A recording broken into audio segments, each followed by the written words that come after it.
Bleeding purple and gold. From the heart of Los Angeles, this is the LakersNation.com podcast with your host, Trevor Lane.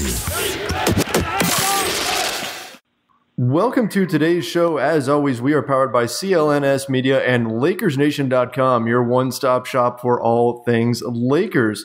The Los Angeles Lakers season has just come to an end, and we've got a very special guest joining us today.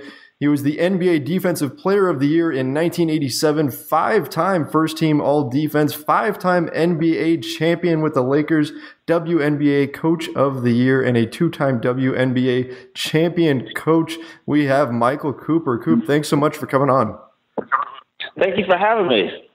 So the Lakers season just came to an end, and I thought overall it was a pretty good season. They jumped up to 35 wins. What's your overall assessment of where this team's at? Well, I think looking at the Laker team, you see that they're heading in the right direction. I think Magic, Jeannie Buss, and Rob Pelinka are focusing on the future and building a team, a good, strong team, because, again, the Lakers are about winning championships. And they are heading the right way. I was very pleased the way they played this year. I think the young kids played extremely hard and well.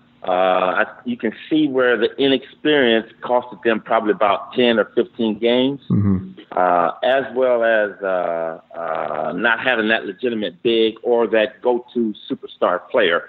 But the pieces that they have, I think, are really, really good pieces, good young pieces that can really be the foundation for the process of winning a championship. And so for them playing, I think a lot of the young kids got a chance to merge. Kyle Kuzma, nobody had ever heard of that young man. And all of a sudden, here he comes, and he's another piece to the puzzle. So I was very happy the way they played all year long.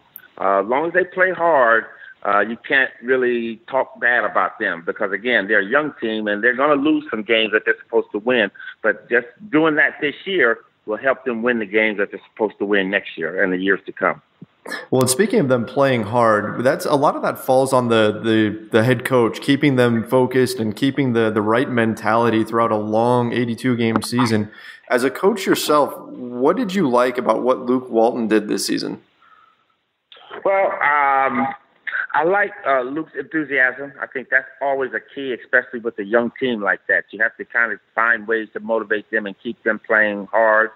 I think the one thing that I would like to see different on the team, I think, and Luke coming from a championship team when he was at Golden State, that's a team that kind of ran themselves. And I think, again, the identity that the Lakers are trying to have is the same kind of identity as Golden State.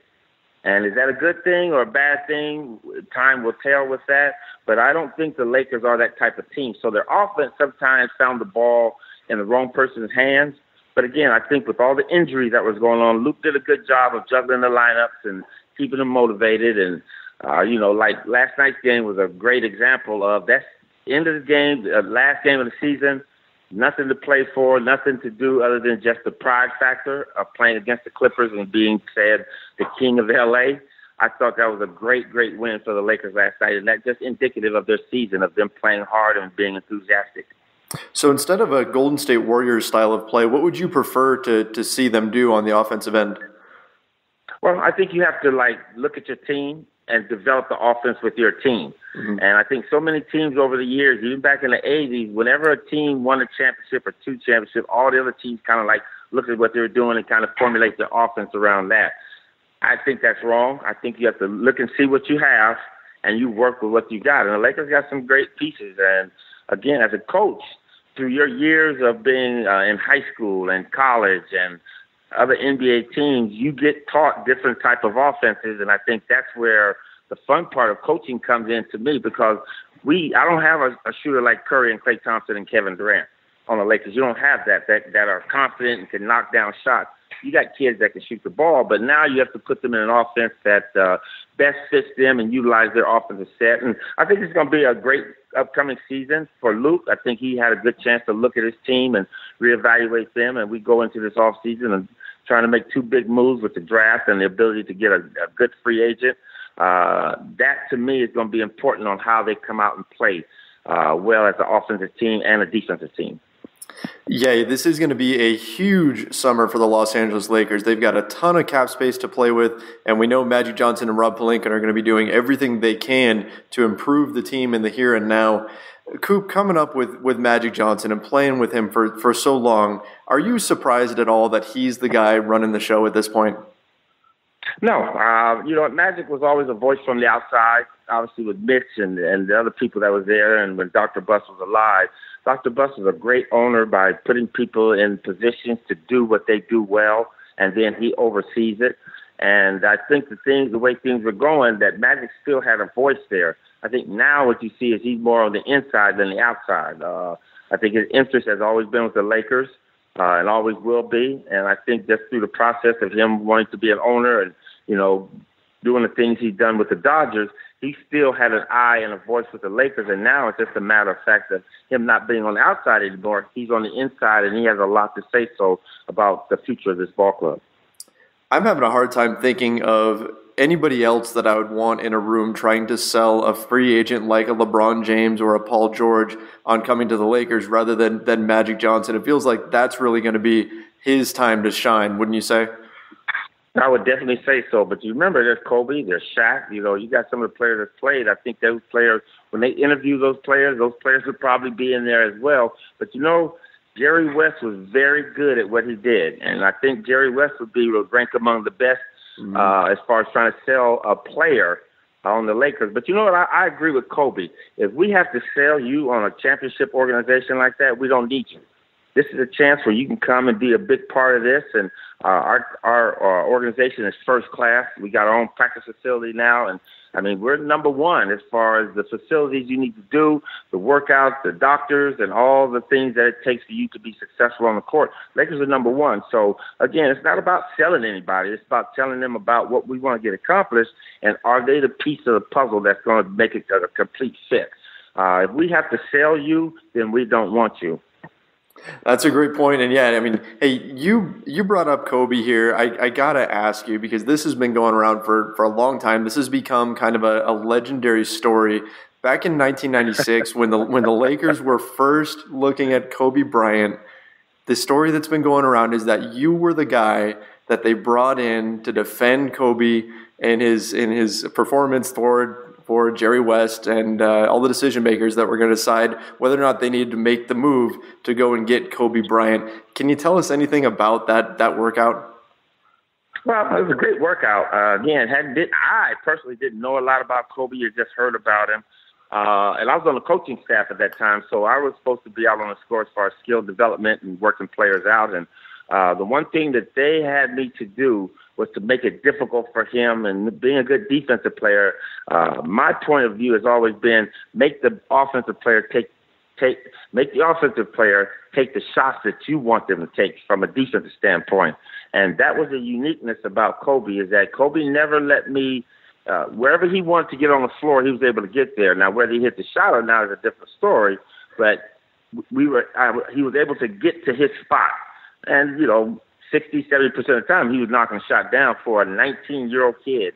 That was something spectacular. And I think the physicality standpoint, I was banging on him and bumping on him, and he was able to hold his own and go through that. We went at each other for about maybe 45 minutes, different positions on the floor, posting up on the wing, around the free throw line at the elbow, different things that they wanted to see, pick and roll action.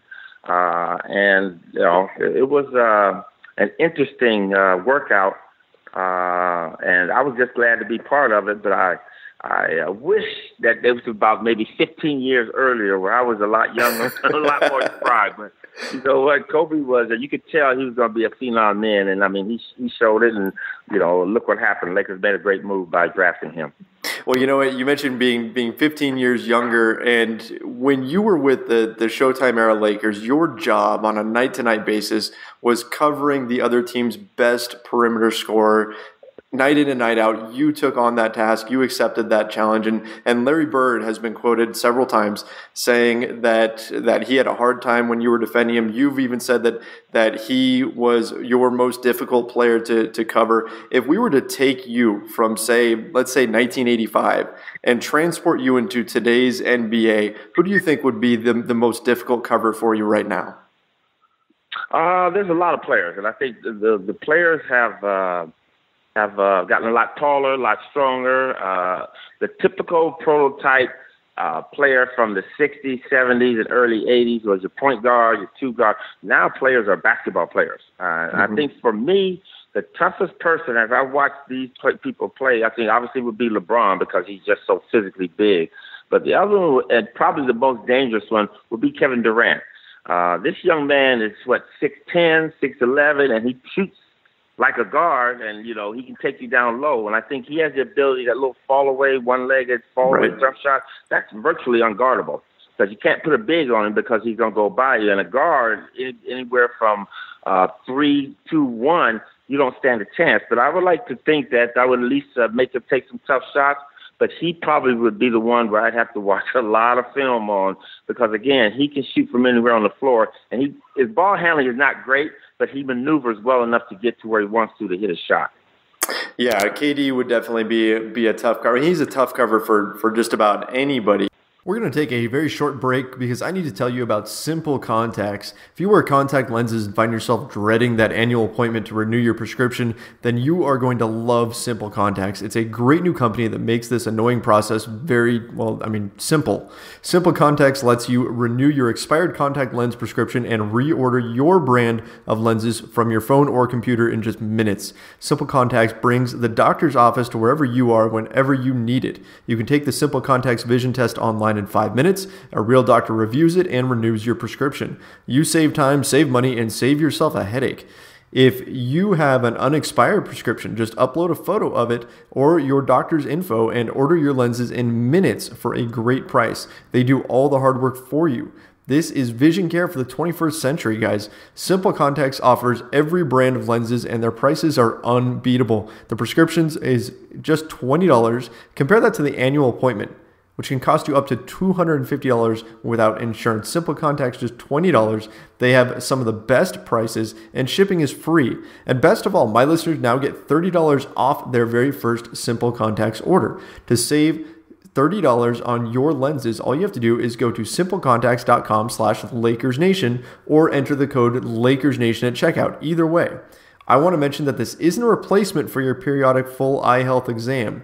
You still need to get those occasionally, but it is the most convenient way to renew a prescription and reorder your contacts if your vision has not changed. Again, check out Simple Contacts, get $30 off by going to simplecontacts.com/LakersNation or just enter that code LakersNation at checkout.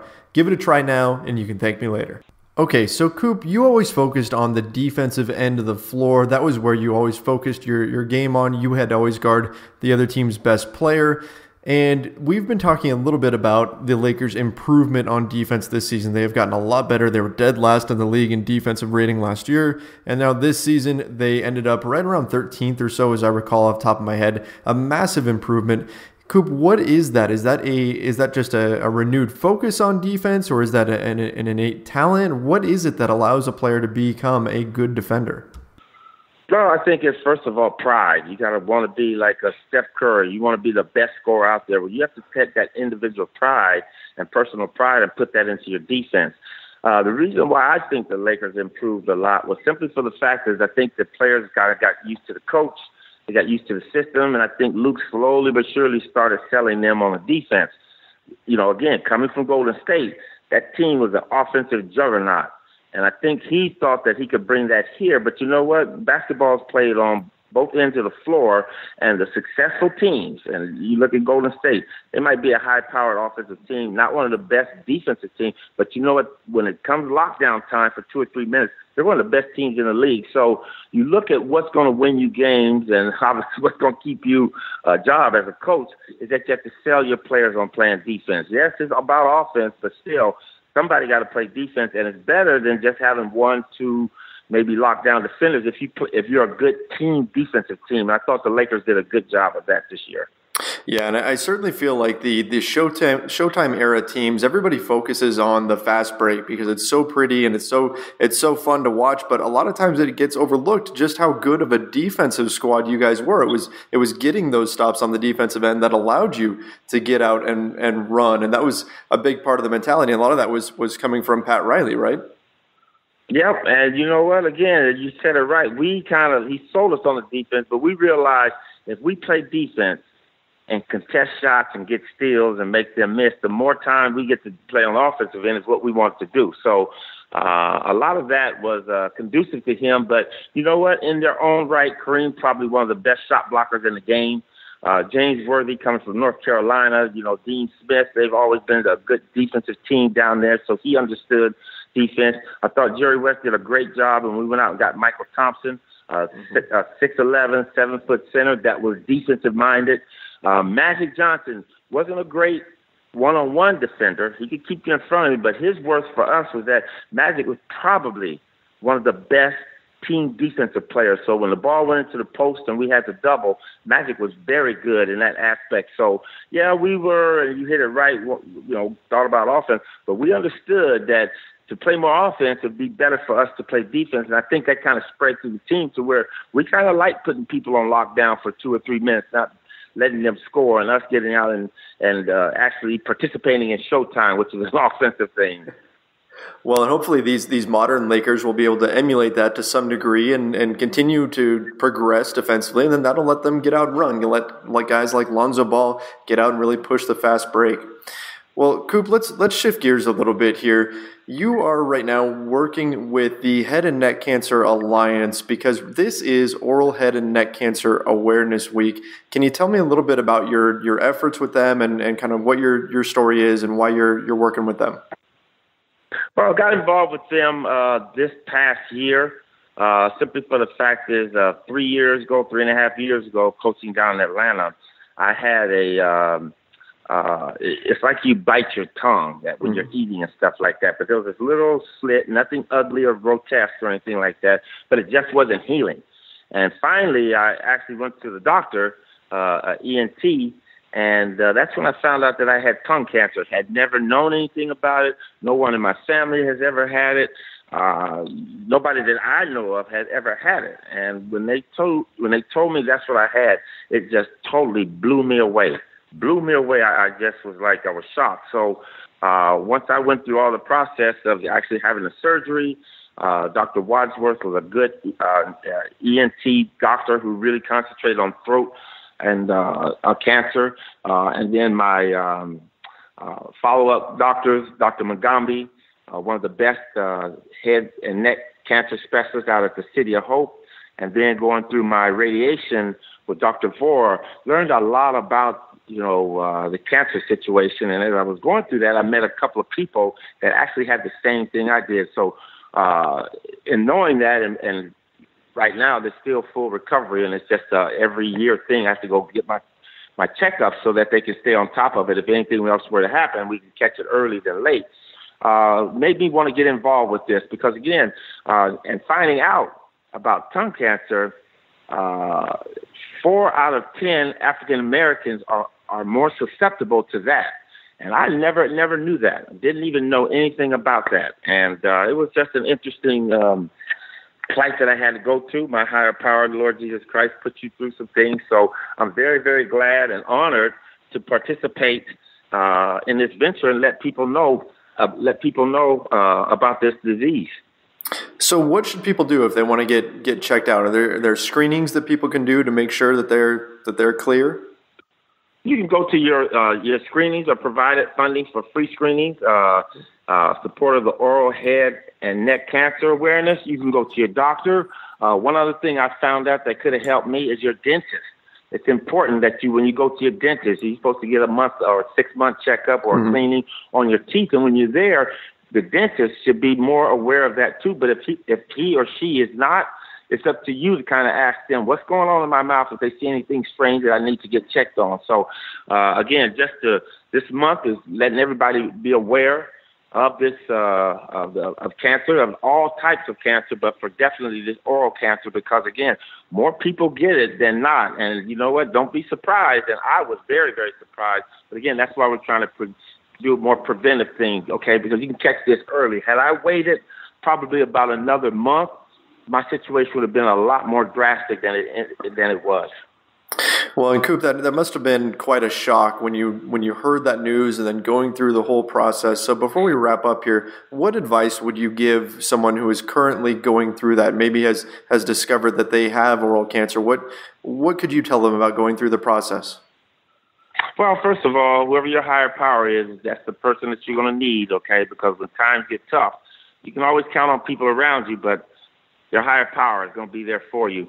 Second is just get your regular checkups and try to find out as much as you can about whatever type of cancer you have. And in this case, we're talking about oral or throat cancer, to learn about it yourself so you know what's going on.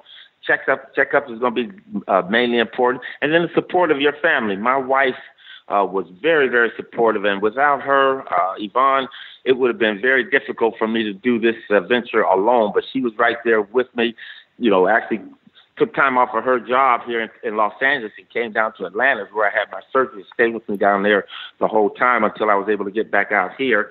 And people just be aware of your body and the signs that if something's not healing the right way, you need to have it checked, go to a doctor, and then you can Google it. Go online and Google a little bit about oral neck throat cancer because it's a little bit more prevalent than we do as I find out more and more about this whole situation. But I am very, very excited because I do want to speak more about this, and thank you for giving me this opportunity. Hey, no problem. Thank you very much for coming on here. Really appreciate it. Appreciate talking Lakers with you and, of course, spreading the word about oral cancer, and hopefully everybody will go and get checked out. And that's a fantastic point about dentists because they really are the first line of defense in this fight. They for sure are. Thank you so much. All right. Coop, thanks so much for coming on here, and we'll talk to you again soon. Great stuff from legendary Laker and defensive ace Michael Cooper. Always a treat to get to talk to one of the Showtime-era Lakers. I grew up watching these guys play, watching Kareem and Magic Johnson and Koopa Loop when he would get a lob from Magic to finish with a dunk. Of course, James Worthy out there running the break as well, Byron Scott. So always love getting to talk to the Showtime-era guys. Appreciated his comments. Loved his story on his one-on-one workout with Kobe Bryant and how that went when the Lakers were looking at drafting him. And, of course, such an important fight against oral cancer. Was definitely proud to have him come on and be able to discuss those things. That's going to about do it for today's show. Don't forget, guys, head over to iTunes. Make sure you rate, review, and subscribe to this show. If you have any questions or comments you'd like us to discuss on air, just leave it in your review. We'll get to it. We will discuss it on our next show. Speaking of our next show, our next one's going to be coming up on Monday. I'm going to have Lakers Nation's Harrison Fagan on. We're going to be talking about the season, kind of recapping things, maybe handing out a few grades, talking about some things that different players can work on over the summer, all kinds of odds and ends that we're going to be discussing now that the NBA season is over, and we're going to start getting ready for what is sure to be an extremely busy summer for the Los Angeles Lakers. Thanks everybody for listening. My name is Trevor Lane. You can follow me on Twitter at Trevor_Lane, and we will see you next time.